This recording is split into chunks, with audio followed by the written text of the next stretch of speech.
आपकी स्ट्रेंथ्स क्या है और आपकी वीकनेसेस क्या हैं। लेट्स से आपकी स्ट्रेंथ है कि आप कंटेंट अच्छा बना लेते हैं। बहुत सारे लोगों की ये होती है, ऑलमोस्ट 97% लोग ऐसे हैं, वो कंटेंट अच्छा बना लेते हैं, सोच अच्छा लेते हैं, लिख भी अच्छा लेते हैं, लेकिन 3% लोग ऐसे हैं जो डिलीवर अच्छा कर लेते हैं। अब ये 97% लोगों का प्रॉब्लम होता है सर कि जो बना भी अच्छा लेते हैं, सोच भी अच्छा लेते हैं, लेकिन डिलीवर उतना अच्छा नहीं कर पाते। उसकी वजह ये होती है कि पब्लिक स्पीकिंग उन्होंने सीखी नहीं होती।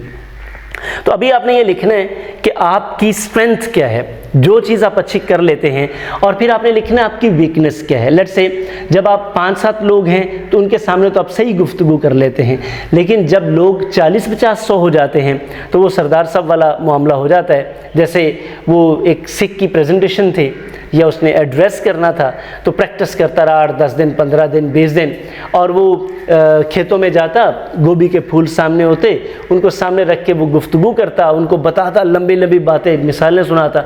लेकिन जब स्पीच डे आया तो उसके लिए प्रॉब्लम ये था कि वो स्पीच प्रॉपरली वहाँ लोगों को उसने देखा, पहले तो गोभी के सामने बात करता था, अब बंदे थे, तो कहता भाई गोभी गोभी होती है और बंदे बंदे होते हैं। तो आप ये ज़रा ख्याल करें कि आप दोनों में से वीकनेस क्या है और स्ट्रेंथ क्या है।